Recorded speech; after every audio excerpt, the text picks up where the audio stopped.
Okay, so then last of the Wuffing kings. I make this point because we're talking about the ancient kingdom of East Anglia, the Eastern Angles, and this map is largely based on the information provided by the Venerable Bede, of course, writing right up here in what is now the post-industrial wasteland of South Shields. And the description he gives, it's an ecclesiastical history. So he talks about peoples, but to his mind, he's thinking of episcopal arrangement, bishoprics, which must pertain to the powers of kingdoms. And so it's a reasonably good indication of the layout of the kingdoms in the 7th century. And as is well known, the Eastern Angles, they were the kingdom. Bede himself tells us that they were their dynastic founder was one called Wuffa, from whom the East Anglian kings were named Wuffings. It's the dynastic eponym, and so I based this genealogy on the information provided by Bede, plus various other hints from saints' lives, for example, all the children of King Anna, particularly the founding abbess of Ely, the great St Adolfrith, but also St Saxper, founding abbess of Minster on Sheppey, and Kentish Queen and King Mother, a great lady in her own right. Plus the independently preserved pedigree lists. This is a particularly tidy copy preserved in the 12th century Rochester Cathedral Textus Refensis, now in the British Library, albeit having been dropped in the River Thames on the way. That's the famous manuscript, of course, got all the alphabet laws that many of you will know about already. But we can only track a family tree with some certainty up until the mid 8th century, up to the death of Alfwold, and whose pedigree this is shown, its Hinding pedigree, in the pedigree list that survived, the Anglian collection, as old David Dumble called them. And you can see a pattern of name giving pretty impressively, certainly following the line of the famous Radwold's brother, Amy, nickname form. And this is the line that the pedigrees give. This is the line that Bede gives, Radwold, Tultler, and that's a very interesting name in itself, which is the subject of a whole other lecture, as you can see from what I've hinted at there. Back to the eponym Woofer. Now, too many times this genealogical statement by Bede is taken at face value as if it's a statement of biological and chronological fact. And almost certainly, as in the case of many eponyms in Old English royal pedigrees, as many of you know, it's a legendary founder rather than a historical character called Woofer. And it's got a lot to do with wolves. It means little wolf, so the Wuffings, the people of the little wolf. And it's sort of duplicated with names like Wolfhelm, which would be the full name of that one. And it's also associated with the founding god of all the Anglian kings, as David Dunwell so firmly demonstrated, our Woden. And it's important to distinguish the historical horizon in these pedigrees, all of which usually are around the previous generation, the late 6th, early 7th century. It's the same with Kent. You've got a Yeomanrich there, which is another very Gothic looking name, incidentally. And when we need to verify where the horizon starts, and it really does start with Radwold. His brother is the line, provides the continuity. The Radwold's line doesn't last too long, with the death of Yorkwold, killed by one called Rickbert, according to Bede, who might or might not be the assassin, or rather the king that succeeds him. And Rickbert and Radwold alliterate, and it suggests that Rickbert might be another member of the family, a rival faction, perhaps. And then there's Sigebert, who's also mysteriously the stepson of Radwold, via his unnamed but clearly very formidable queen. But either way, what we've got here, certainly clearly demonstrable from the line of Amy onwards, is a consistent pattern of name giving based on the alliteration of, in this case, alliteration on the vowel.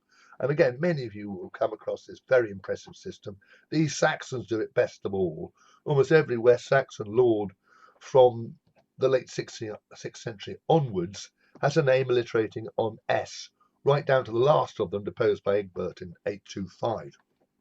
And so we see this pattern. Notice particularly the use of the first element, Athul, and particularly the line of his sons Athelric, Arno, which is a nickname form, but all his brothers Athel something suggests that his formal name was also Athel. And on down through Yaldwulf, the old wolf, who really was an old wolf, who must have been well into his 70s when he died, and on to Alfwold. And it's a clear indication of kinship when you get these patterns. I mean, it's not definitive, but it's indicative of potential kinship, to put it in its perhaps lightest form. And with the emphasis on the wolf, which keeps turning up in East Anglian art, not least, this is be a form again familiar to many of you, the beautiful man between wolves, a sort of iconic, almost heraldic emblem that appears so vividly on this magnificent masterpiece from the Master Workshop. One of several, of course, if you will be familiar with the Sutton Workshop. It's just astonishing. Look at the quality of the garnet cutting. Garnets was extremely difficult to cut because it's so hard. In fact, you can get garnet paper as a specialized form of abrasive. Yet they've delighted in their skills, particularly the way they simulate the feathers of the birds, their wings and tails, with tiny little chevron garnets. But it's outer pair that interests me the most. And I would say Man Between Wolves, and I've set out to demonstrate that in my book on Beowulf a few years ago. And I think by and large it's acceptable. How do we know we're looking at a Man Between Wolves? Well, I think we can agree we're looking at a male form in the middle, and the outer form with the ears, the jaws. There's some sort of blue glass or gem that would mark their eyes. Four shoulders strong, but the rear quarters and tails, particularly the rear quarters, are very slight, which is very indicative of dogs and wolves who have all their strength in the fore end. And old dogs, it's always the rear end that goes first, sadly.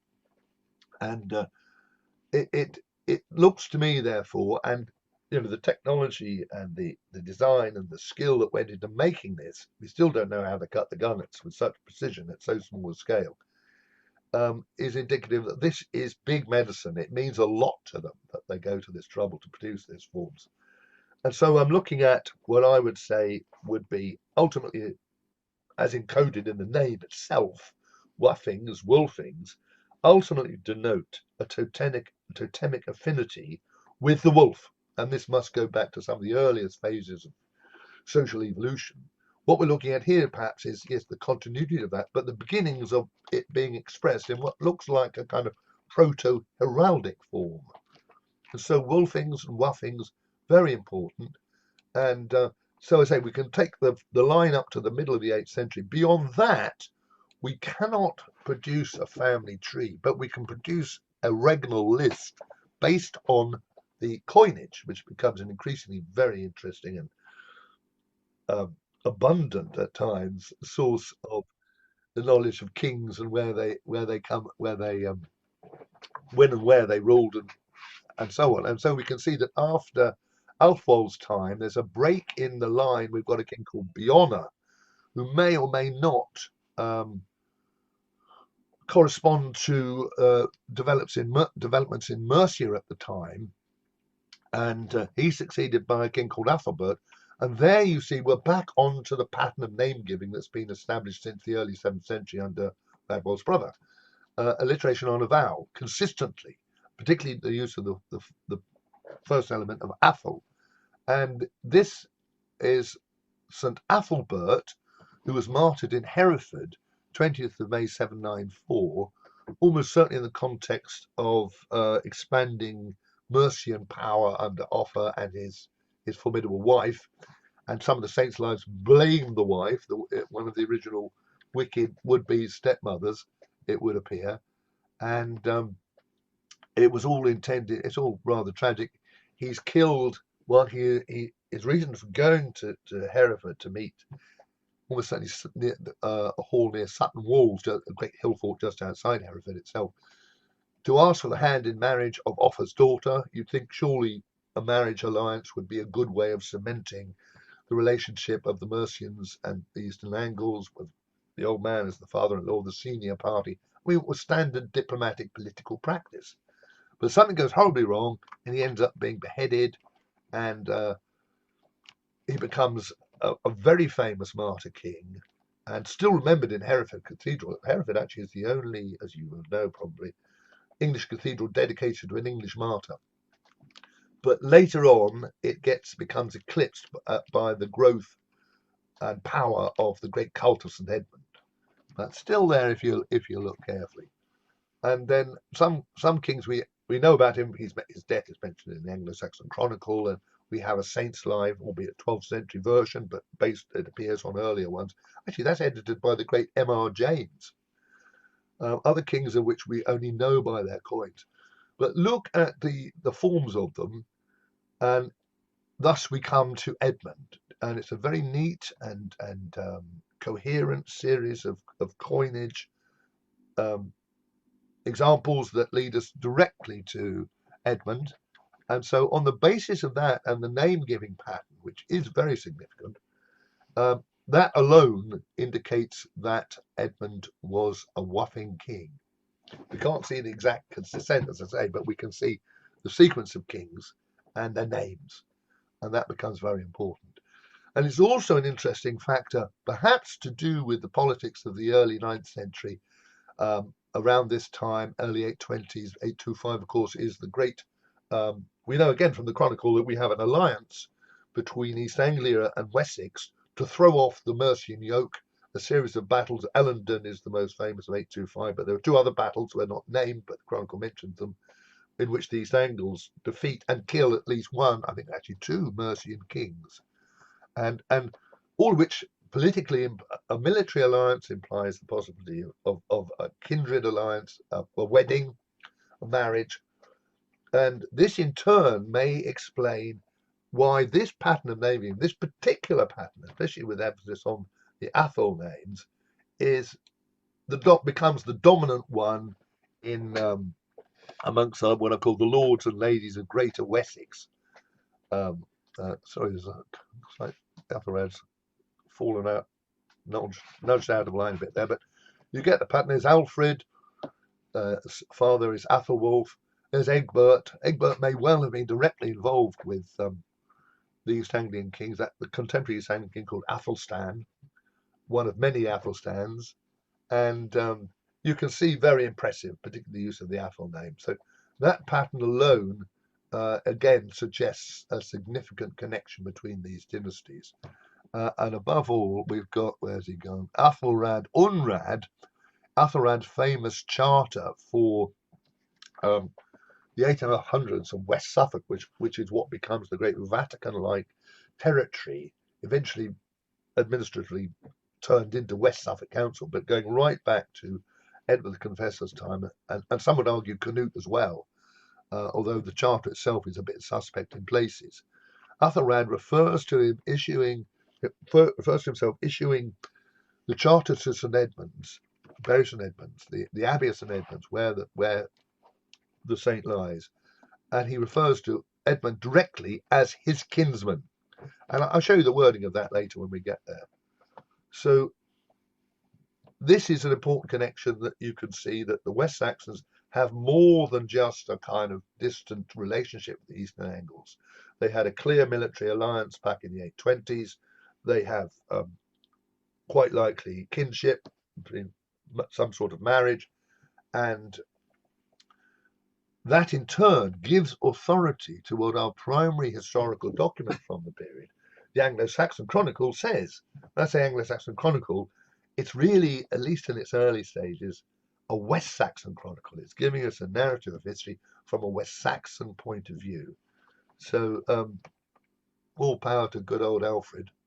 I love this statue of him in Wantage Marketplace by Prince Victor of Hohenlohe-Langenburg, a friend of Prince Albert, showing Alfred with his manuscript scroll in one hand.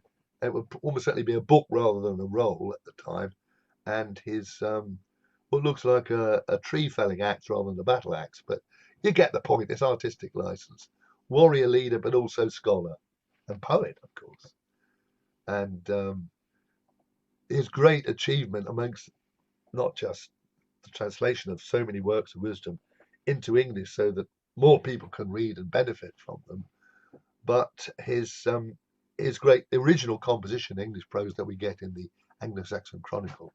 And I often think that the wonderful, famous inscription from the Alfred Jewel, Alfred Mensch het Gewetjen, would apply to every book that he had produced and every copy as well. And that, as some of you know, is probably the handle of a pointer. I often think when you see it, it fits just perfectly into the palm of the hand when you use it as a pointer. But in other words, it functions almost exactly like, if I do this, a computer mouse. So a 9th century gold mouse. Looks a bit like a mouse too. And so we have this wonderful copies. This is the oldest surviving one again, some of you will know. Now in Corpus Christi College Library, Cambridge, known as the Parker Chronicle, after Elizabeth I Archbishop Parker, who had royal license to delve into all the surviving libraries of the day, in particular looking for old English manuscripts, all part of the great cultural shift to try and relocate English Christianity in relation to its own linguistic and cultural roots, English rather than Latin. And so he could go anywhere, hence the term Nosy Parker, apparently, which I didn't know until last year. And so it's a bit of a scruffy one, but it's the earliest surviving one.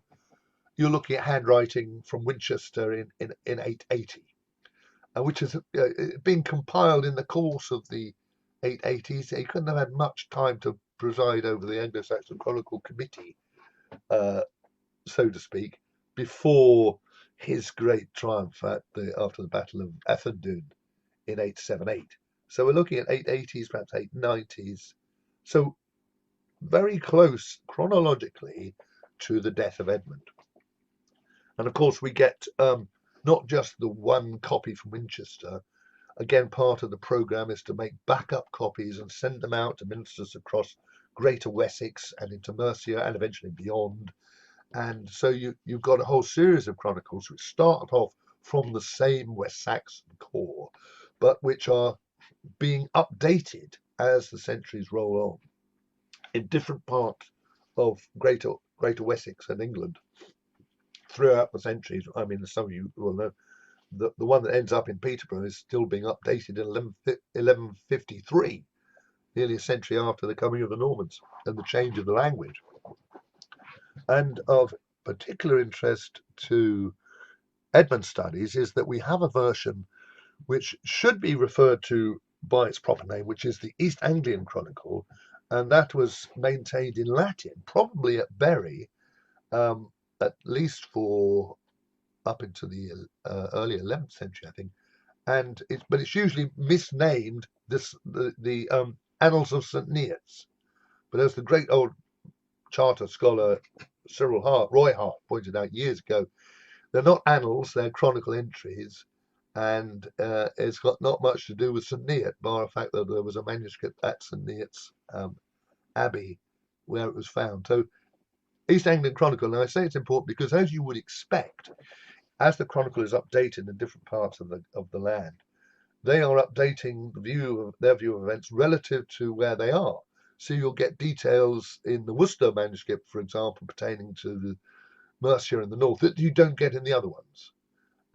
And the East Anglian one, you get very important details that you simply don't get anywhere else, such as the coming of St Edmund in the chronicle entry for 855, the East Anglian Chronicle entry, ground by Bishop Humbert, who we can verify from the surviving episcopal lists, and ground out the royal estate, which in one manuscript is called Burnana, in another one is called Buran, and this has led to the assumption in the case of Bures that is the place where Edmund entered the kingdom, and which is a little bit off the beaten track. But then this whole area of southeast Anglia, North Essex, was very much heavy woodland, and now it's neatly defined by the river, but it was more of a border zone.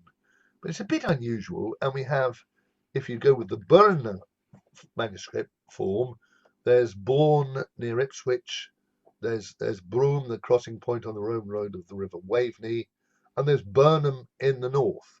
the Burnhams, Chelsea-on-Sea as they're sometimes called up there.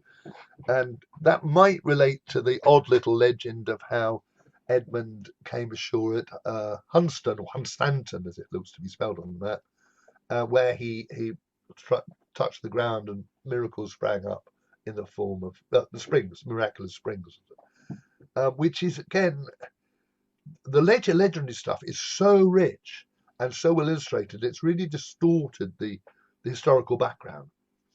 And so anyway, that's one little detail that we benefit from the Anglo-Saxon Chronicle, whatever we make of it, at least the East Anglian version of it.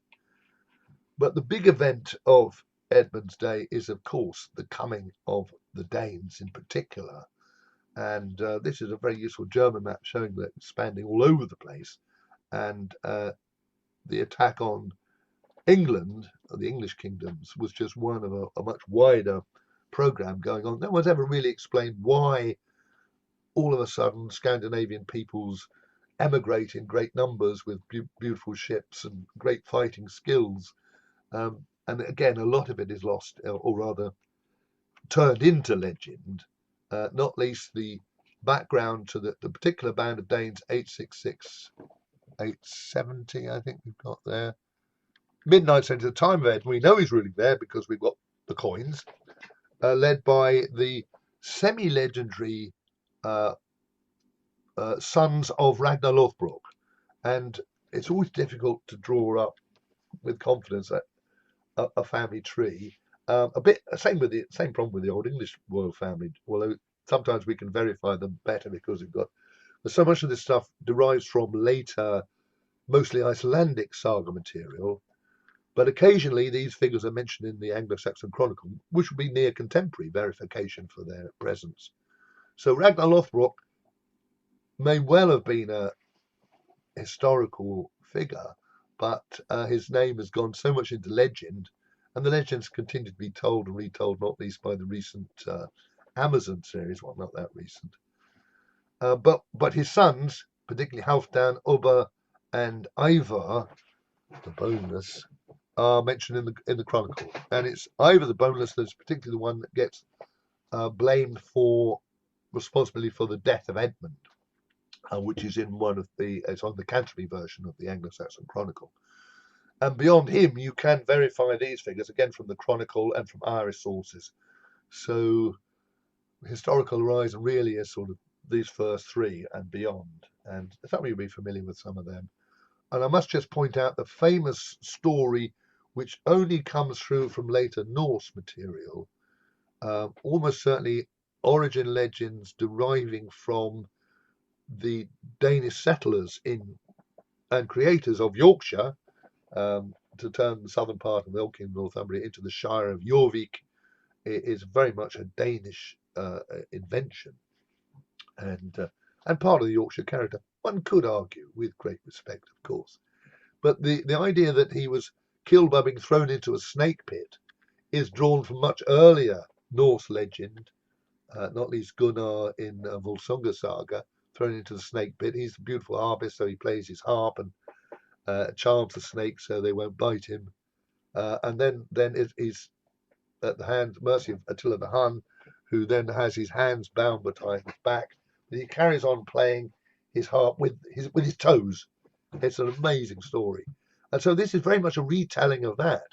And indeed, as Eleanor Parker pointed out, you've got a different version of the death of Ragnar told by Danes in different parts of the Danelaw. So there's a distinct East Anglian version where Ragnar is murdered by the jealous huntsman Bjorn and buried in the forest, and the dog reveals the murder and the burial, and how Bjorn is cast adrift by winds blowing back to Denmark, where he informs the sons of Ragnar that their father's been killed by Edmund.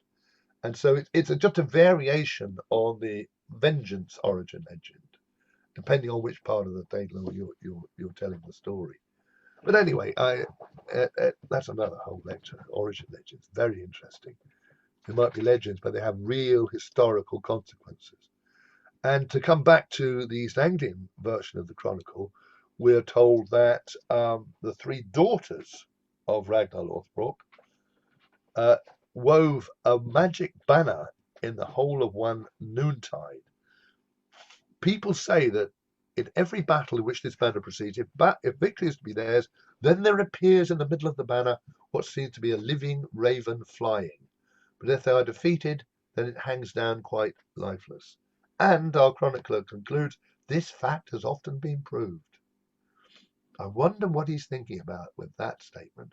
Possibly the raven banner that Canute had, which several sources referred to, that brings him victory at the Battle of Assenton, October 18th, 1016, which was Canute's great kingdom-winning victory that established Danish kingship, at least until the death of Harthacnut in 1042, when he had the return of Edmund the Confessor and the line of Alfred. And so this is very momentous stuff. And in fact, raven banners and the whole raven question is so interesting and subject of a whole other talk, really.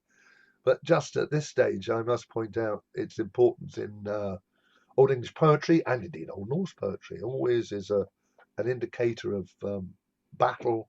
And at the Battle of Maldon, for example, when the great clash finally occurs after the Danes get across the causeway, our poet takes a step back and refers to the ravens wheeling across the battlefield. A bit of a kind of formula, a bit like the vultures are circling, a kind of Hollywood Western formulaic idea. But the idea, the ancient, clearly very ancient idea that the raven's got something to do with the victory god is maintained to this day, of course, in the Tower of London. And that's an old legend and was renewed much in the 17th century when the Dutch were they reached Chatham, they're coming up the Thames where they're going. And so the ravens, their wings are clipped. As long as the ravens stay there, the kingdom is secure. So this is a very important detail, and it matches the amazing success of the great army, as the Chronicle calls it, the Mikkel Herra, that begins its series of raids in the mid-860s. So there's the entry from one of the two Abingdon manuscripts of the Chronicle, manuscript C, very pretty and tidy manuscript. And so here you've got, I've underlined, and they ilkin yearna kom Mikkel Haven Herra on Angel Land. And just to give you the transcription of that, and establish their base in East Anglia. That's from manuscript A, so that's the older form. The older form is just the Great Army. By the time they're producing manuscript C, it's the Great Heathen Army, and this signals a whole stepping up of the raids that have been going on more or less every summer since some years before. They're coming and they're staying for the winter. They're establishing themselves at very well thought out, defendable bases, usually islands or old fortifications. I think they had stayed a couple of winters before. There was one at Thanet and another on Sheppey. Very secure bases for their shipping. They're great war asset. Very difficult to dislodge them. Very difficult to counterattack, especially in winter. And good bases for them with their horses. And they get horses from the King of East Anglia. Now, it doesn't name the king here, but we know the king in charge was Edmund. And this is very much the way that the Chronicle tries to play it down. He him frith with Namon. They agreed peace. And there the Danes received horses. They became horsed. And it's what becomes known as Danegeld, isn't it? And it's often seen as a bad thing. But at the time, if you're in Edmund's position, your number one responsibility is to protect the borders so that the harvest can flourish and the people can prosper. That's your basic function of why have a king, to paraphrase Monty Python's question. And it goes right the way back to ancient time. The great legendary king in Beowulf, in the opening movement, shield shaving, the shield of the sheep, the protector of the harvest. That's your basic function.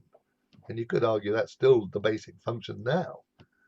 And so the Danes have now got horses. I know it saved the problem for Edmund. If Edmund hadn't come to terms with them, they would have carried on causing immense damage. I mean, a harrying army is total war if you're in the path of a harrying army. Everything would be destroyed um, that they couldn't carry or lead away. And huge profits from the slave trade were all part of the business, of course. And so they were to feed themselves, enrich themselves at the expense of the enemy. It's a deliberate policy that it's standard art of the war from Vegetius onwards, if not before. He just formalized it in the late Roman period.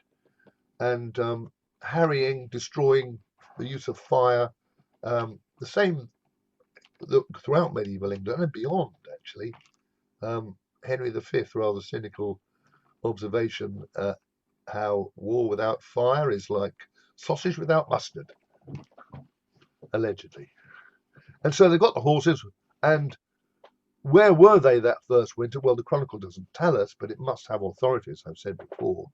But one possibility is Heatherwick, the Mickle Heatherwick even, the army port market, Harwich. And it's clearly a very interesting and ancient natural harbour. In fact, it still is the greatest natural harbour between the Thames and the Humber, and still a major port today, of course. And the whole of that funny top right-hand corner of Essex, Tendringhundred, has got lots of Danish place names in it, Kirkbys, Thorpes, etc. So there's an interesting character that, and there's Warwick Rodwell, the Essex archaeologist, suggested that there is remains of an earthwork creating a promontory fortification here, which must be pre-Norman. There's a lot of other more recent stuff. There's a Napoleonic redoubt. There's 19th century batteries and observation towers to protect this vital asset. So maybe. It's certainly a big port for the Danes once they settle here. It's one of Alfred's first naval raids, counterattack on the Danes by raiding what was then called Stormouth, the mouth of the Store, which is the big river coming in from, you can see it there, from the west. And as soon as they've got the horses, and they don't stop, they carry on to Northumbria, and the first great raid, and with great success, onto Northumbria, and they take York, great destruction of the Northumbrian forces. They seem to be able to combine land and sea forces with great efficiency. They've got the confidence of the Raven Banner, of course, but it also takes a lot of generalship and skill to, even today with modern communications, to work combined operations successfully. But the Danes seem to be able to do it. And then establishing themselves at York, and in so doing, they're bringing down the ancient kingdom of Northumbria, dividing it into its old parts, really, and the beginnings of the organising what had been from Northumbria into Yorkshire, as I said before, into Thirdings, based on Jorvik. And then the first raid into Mercia. Now, the Chronicle refers to this as an opportunity for Alfred to lend a bit of help. But again, you're looking at a West Saxon view of events. What we're looking at is the Danes targeting what for them must have been the biggest challenge of all, the biggest, most powerful, the kingdom of all of them, which was Mercia. And part of the Chronicle narrative so much focuses on Wessex that it sometimes obscures that perhaps that was the true target. Anyway, and then after 868, they come straight back to East Anglia. So the entry for 869, 870, and again, I've given you manuscript C there. Here adds Hera over Merchna Inan ÉstEnglalond and winter settle Naman at Theodfuda. Now that's a very precise reference to the base, and there's no question that that is the old spelling for Thetford, the Norfolk Suffolk border today. Notice that the army rode over Mercia, so they've clearly pushed the Mercians back far enough to be able to traverse their territory without serious obstacles. And Thetford itself was a big town south of the river at this time, and extending a bit into the north. Probably the biggest town in East Anglia, There's also a huge fortification deriving from the Iron Age promontory fort, where from the time of the Iceni and Boudica. And as we now know, raiding armies need a lot of room. Um, this is a ready-made little secure base for their shipping, but for the Danes as a whole, they'll need a lot more room to expand, as excavations at Torksey have shown, and up to a certain extent Repton, other known bases as well. And today, the Iron Age earthworks, you can just see them as a double line of bank, are dominated by the mountain that is the Norman Motte. Very impressive there. You can see it's about 80 feet tall. It's already getting a lot of weather and wear there, which is why today it's got a set of steps up it because it's that steep.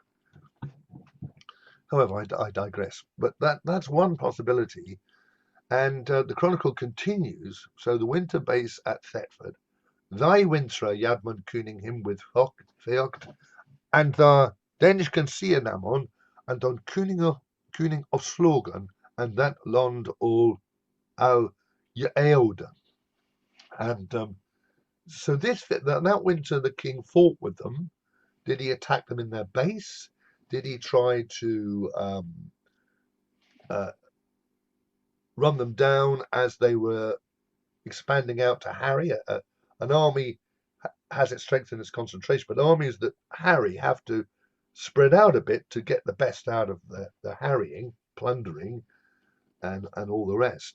And in fact, there's famously the King of the Scots was killed in 1094 while harrying, ambushed by a raiding party coming out of Alnwick Castle. So that this is a possibility, but the overwhelming implication is that the king was killed by the Danes, and there was a battle with a victory by the Danes, and that the king was killed, and then they overran the land. And you could argue it's a concatenation of a battle and then the king killed after the battle, but that's the way it presented in the legends, which we'll come to in a moment. Oh, is that time already? But basically, we get the mention of Ivar and Ubba there, the Ragnarsons. Now, where did this happen is obviously a very touchy question in all sorts of ways. But and how did it happen? The overwhelming implication, I got that here, is that the king was killed in battle, and that was the view that Alfred's biographer, Bishop Asser, took, as well as the great later 10th century chronicler of the West Saxon house, Athelward. And it's not until the legend develops much later in the 10th century that the story emerges of him being captured and refuses to accept terms and is then martyred. The legends don't mention a battle as well. And so there's all sorts of problems about this. Location is just one of them. Now, for years, the people in Thetford, and in fact to this day, they have no doubt that Edmund was killed at or near Thetford while assaulting the Danes in their base, and that they, from some, or at least the 18th century onwards, a very impressive line of barrows on the hill just southwest of Thetford, the Brettonham Seven Hills. They're all 7 hills, aren't they? That's a consequence of classical education.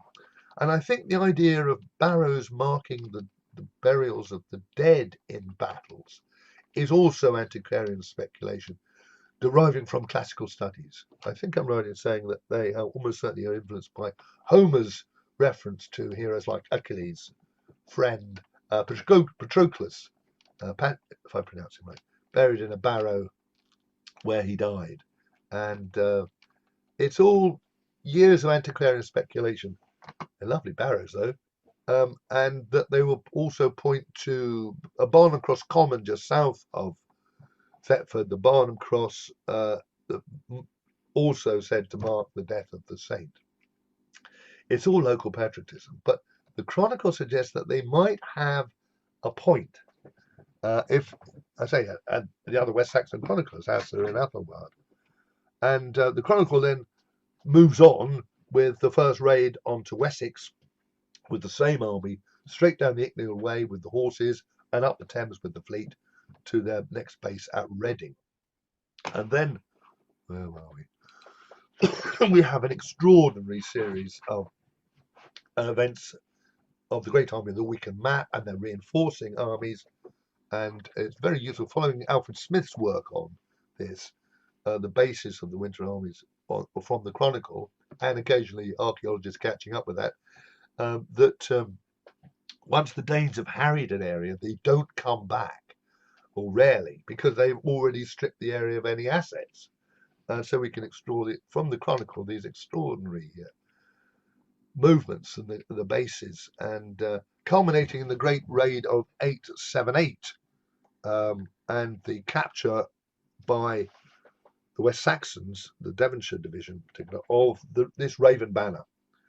Now, I would argue that quietly this Raven Banner is much more significant than the Chronicle seems to imply, although it is the Chronicle that mentions the capture of the Raven Banner, which is, as Alfred Smith pointed out, the only mention of the capture of Danish booty in this whole section of the Chronicle, which implies that quietly they did know its importance. And up to this point, the Danes had borne this before them from victory after victory, and it showed that God was on their side. All of a sudden, they lose it, and they begin to doubt. From now on, it's different, and this is what leads directly to Alfred's great victory at Ethandune and the diplomatic successes that followed. He got the Danes to swear an oath they could not break, and eventually, though it was still not clear on the ground for it, they retire to East Anglia, and that's Guthrum and Co. And again, a bit of extra detail in the East Anglian Chronicle, not least the burial place of Guthrum near Hadley in Suffolk, which is again absolute treasure of information. So that's all very impressive. And meanwhile, we know from the coinage that there was another king, Athelrad, who succeeded Edmund in 869. Same money a cigarette as the late Edmund coins, and that's a very significant deal. So we can add to the regnal lists after Edmund, that's the one I showed you before. Yeah, Edmund, possibly succeeded by Athelrad, but he would have been an under-king of the Danes, and we only know from the coinage that he ruled subject to Danish overlordship until the 880s, when Guthrum and Co. settled there. Guthrum under his Christian name of Athelstan. Notice how that maintains a pattern as well. And his son too, Yorick, killed in the Battle of the Holm in 904. And it's during the time of Athelstan, Guthrum, or Yorick that we get the first evidence of the cult of St Edmund with the St Edmund memorial coinage. And perhaps coinciding with the translation of Edmund's body to what was then called Bjodriksworth, later the Abbey of St Edmund, Bury St Edmunds. And this is very interesting stuff. It shows, as we can actually see elsewhere anyway, different parts of the Danelaw, that's old Cyril Hart's map, doing things in their own way. We've already seen the difference of origin legends. And so this is actually more than nominally Christian Danes, signalling their differences with the other less inclined towards Christianity Danes of the outer Danelaw, the five boroughs. That's another Danish administrative structure based, like Jorvik, on the cities of where I've got there: Lincoln, Stamford, Derby, Nottingham, and Leicester. And the outer Danelaw with Northampton and Bedford and Cambridge. And was even a southern Danelaw, though it didn't last very long. And this evidence of the cult of men grows throughout the time of the West Saxon Empire, particularly under Edward the Elder, to whom the Danes settled in East Anglia, acknowledged him as overlord, thus not forfeiting their lands by opposing him in battle. And they were clearly supporting him in his campaign against other Danes. So that's an important point again. Differences between the Danes in various parts of the Danelaw. And Edmund, they named after our saint, indicative of its importance, and it's Edmund we get the charter for the town of Bury to become a Vatican-like city, and so on down to Athelred, as I said, where you get the formal acknowledgement by Athelred of the whole of West Suffolk being under the authority of the abbot on behalf of the saint. And it's in Athelred's time that we get the first evidence of the greater legendary narrative. It's a hagiography, a saint's life, the point of which, of course, is to prove that the subject of the narrative is a saint by narrating miracles. And so this was done by Abbo of Fleury in Latin, very much, if without sounding too derogatory, a jobbing hagiographer of his day, and commissioned by Dunstan. You can see that there on the lovely illuminated capital, rather formulaic image of the smaller author presenting to the great archbishop. And interestingly, he uses the phrase antiquorum Saxonum. Edmund from old Saxons nobilitas, noble stock, was sprung and descended from a line of kings. And this is often, it explains an odd diversion in some later versions of the legend. John of Wells, Roger of Wendover, who refer to Edmund being sponsored by a king of the old Saxons called Offa, given a ring. I think there's a lot of muddling of old legends there, based on misconstruing Abbo's rather flowery Latin, because surely what Abbo means by the antique Saxons is the venerable line of West Saxon kings, which, as we've already seen, there are indications of connection between the later East Anglian kings and the West Saxon kings, not least the name giving. So I think that explains that rather curious digression that Roger Wendover and co. take with that funny story. And then within a very few years, we have a beautiful Old English version of Abbo translated, who gives us the detailed background there. So that's the British Library Cotton Julius manuscript on your one side, and my edition and translation, referring to the coming of Abbo from St Benedict's holy place in Athelred Kuninga's day to Dunstana Archbishopa, Thrim Yaram Ehi Fourth Ferida. And so that gives a very precise date. The old bishop died in 988, so we've got 985. And he goes on to tell how Dunstan had told the story of St Edmund. Swaswa Yadmunda Swordbora hit rector, Athelstana Kuninga. Thou Dunstan young man was, and Sir Swordbora was 40-year-old man. And it sounds credible, doesn't it? And many people have taken this as face value, that this must be true. It's based on the report that young Dunstan heard from an old man who, in his youth, was one of Edmund's warriors. He bore a sword on his behalf, and in the presence of King Athelstan. So we can date that to between 925 and 939. And Dunstan then, in the Latin codes, Dunstan retold the story many times in honeyed tones for the benefit of young monks. So clearly the story had grown in the telling. And Alfrich goes on how within a few years we turned it in. So this dates to, say, 990, and designed to be read out on 20th November, St Edmund's Day, of course, which is a credible date because we know he was fought and died in the winter. It's a lovely, it's like a poem. Jadmund Sejadiga ÉstEnglalond was snorter and workful and worthody Simbla with Avalum Theordon Almectican God. Would have caught the attention. Anyway, we haven't got time to go through it line by line, regrettably, but perhaps we can have another down there. What we do have from the published, the official Bury Passion and Miracles of Edmund from the early 12th century, which was one of Bury's great heydays, the building of the wonderful bronze doors and the building of the great spiritual power station of the abbey itself is all going on at this time, as well as the Bury Bible Really great stuff going on here. And we have this illustrated version, very famous illustrated version, beautifully stylized trees.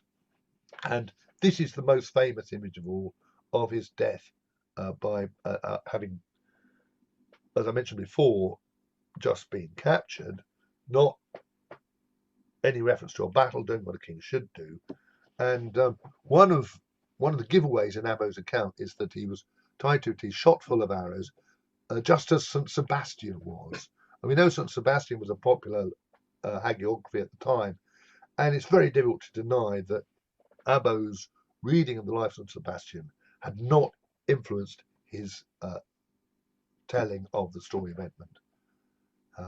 But there it is, and so and won't give up, and so eventually beheaded. And lovely, the hand of God receiving his soul in the form of a dove.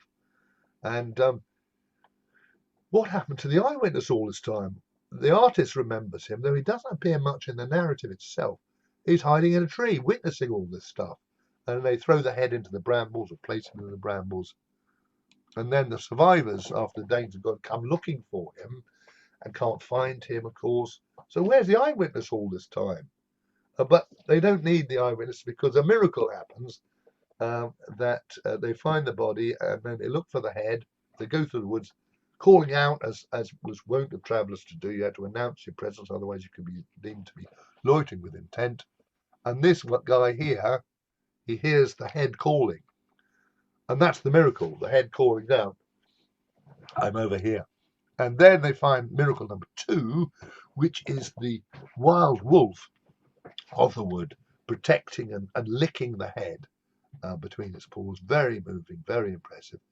And what I've argued is, and again, I've had no serious challenge to this at all. I don't think I've had any challenge of it, that this is a very clever hagiographic retelling of the original totemic protective power of the wolf for the Wuffing kings.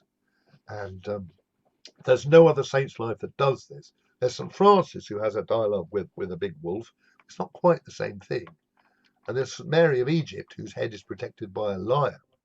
But why a wolf and why here? It does seem very significant, as I say. And it's a lovely detail. Clearly, our artist loved it because he worked it in elsewhere, not least the lovely illuminated capital C there, where you can see the wolf licking the head. Very impressive. And I mentioned before the prominence of the wolf in East Anglian art. And we've got not just the Sutton example, we've got the very early Undley bracteate, little gold piece, little pendant. Bracteates are a whole specialized area, as many people know. But there we get the earliest depiction in an Anglo-Saxon context of the Wolfen twins, a retelling of the Roman foundation legend, essentially another totemic foundation legend, with a wonderful runic inscription that seems that some of the wording coincides with the wording used in Beowulf by the Coast Guard to challenge Beowulf and Co as they come ashore. They don't have the word of leave, the Magu Medu, which is what that says. However, I digress. So you've also got the little wolf from the Sutton who Wand often overlooked, clearly a little wolf. We've got, I mentioned the names before, Woofer and Wolfhelm, and then the later kings, particularly important, is the Wolfen twins on the Athelbert coin, and that's the most beautiful depiction of the Wolfen twins anywhere in Anglo-Saxon coinage. And as the great Marion Archibald from the British Museum pointed out years ago, that looks very much like an assertion of East Anglian woofing independence in the face of Mercian power. And we've also got a lovely little Wolfen twins from a church of St Athelbert and Larling, just north of Thetford. And so they take the head, the wolf follows as if tame, again, formulaic aspect of hagiographies that creatures of the world as if tame in the presence of true saints. It's a lovely one. And then they reassemble the head to the body, miracle number 3. There's the wolf still there. And he's still there when they take it off to the first shrine. And so this wolf plays a big part in the story, and eventually enshrined there, as you can see, and then the cult continues to grow. But another huge event was the threats from King Sweyn, the Danish king, father of Canute, who demanded tribute from the abbot, who refused and got beaten up for it. And Edmund arose from his tomb, took the money back. You can see he's got the pouch there, and kills King Sweyn in his bed. Now, this became a well believed by the later kings, so that's why they would always make sure on side with Edmund, visit him early in their reign, even Edmund I. And Canute was certainly careful to stay on side with St Edmund, because it is Canute that commissioned. Canute is said to have founded the abbey. I'm not sure how solid that is. It was something they made a lot of in recent anniversary of 2020. But Canute certainly commissioned the building of a great round church for a new shrine, and that certainly fits. And then the power of the cult reinforced by the Edmund Charter. I mentioned this one, and that's the wording I mentioned before. I wish that St Edmund's Minster, minne mayors, my kinsman's, town where the minster sits, be eternally in the same freedom, and referring back to Canute and Arthur Canute. I say this is a solid charter, and you know about verification of charters. It's the great catalogue of Peter Sawyer that summarises what we know about these charters, where they're a bit spurious, but where they're authentic. And this one's certainly authentic. And all of which leads to, say, this great Vatican-like control of what becomes West Suffolk, with Bury at its heart, and controlling trade. That's why there are no serious market towns within serious distance of it. And that remained a fact of life right through to the time of Henry VIII. And after that as well, it just became an administrative unit and later formed into West Suffolk in 1880, and even survived more or less the 1974 reorganisation of the local government. So that's more or less what I mean. Got lovely the reconstruction work on how the abbey would have looked, a vast combination of university, hospital, spiritual power station, everything. And the later construction under Abbot Baldwin rather eclipses the Canute's round church, but just glorifies it even more. And an aerial view from the excellent Mike Page, they're showing the ruins as they are now revealed, following a lot of work in the early 20th century by the great M.R. James, who had manuscript access to the various libraries he knew of, and was a great librarian himself. Hence the excavations revealing the ground plan, and that's the eastern end where the shrine stood. Now all you've got are the rubble cores of the columns supporting the crypt, but we have, from another beautifully illustrated version of the life of Edmund, this one in Middle English verse by John Lydgate. That's young Henry VI praying at the shrine. You can see what an amazing structure it was. And so Edmund really became one of the patron saints of England in the process, and beautifully depicted here in the famous Wilton diptych in honour of Richard II. You can see down here with his white hart, and the three great royal saints of England, John the Baptist, Edward the Confessor with his ring, and that blue sapphire is the one that's still on the imperial state crown. Amazing continuity in that gem. And there's Edmund himself with his arrow, his symbol in church art. And it's not just Suffolk. It acquired dedications and lands all across England. And I haven't been to all 72 dedications myself, but they're all there, always worth looking at, as you can see there. Yeah, that's my latest version. I've never understood why there's such a concentration in North Norfolk. That's an unanswered question. Some of you might have some thoughts on that. And finally, we haven't got time to do justice to all of this, but on this little old sketch map, I've just marked in red some of the places that have been claimed to be the sites of the martyrdom. Now you can tell my preference, following the chronicle, is that he's killed in battle at or near Thetford. How far can a mounted army ride and fight a battle in a day? You could go 20 miles, 30 miles maybe. We don't even know for sure. All we know is that their main base is at Thetford. They may have others. But Helsden near Norwich, I would say, as a mere place name equivalence, is not enough. And the same goes for the theory that he was killed at a place called Helsden in Essex, which is out by about a kingdom. And Hoxton is the one that makes the most noise, but we really can see that is largely a consequence of Episcopal spin doctoring in the great row between the bishop and the abbot that developed in the late 11th, early 12th century. I can give you more detail on that if you like. It's a fascinating story.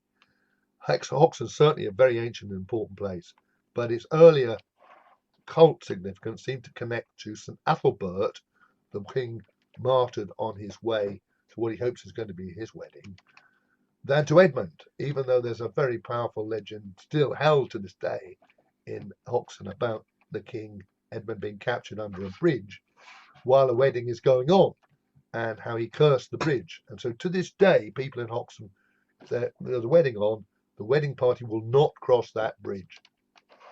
I'd probably play it safe myself if I got married in Hoxton. And just my final point is that the other contender, Helsden, which is one of the names of the wood that is mentioned in one version of Abbo, it's not clear if it's in the original. Alfrich doesn't mention it, which suggests it wasn't in the original, might correspond to a place called Hallistow, the holy place, near Sutton Hoo, and that serious scholars in the early 20th century, before the discoveries of the wonders of Sutton Hoo, great men, M.R. James, Lord Francis Harvey, and one or two others, reckoned that it was entirely possible that Edmund was martyred near Sutton Hoo, which is quite a coincidence if there's some mileage in that. But I think the jury's still out, really. But I'd say my inclination is Thetford. So all of which I'm going to fast forward to the official end anyway.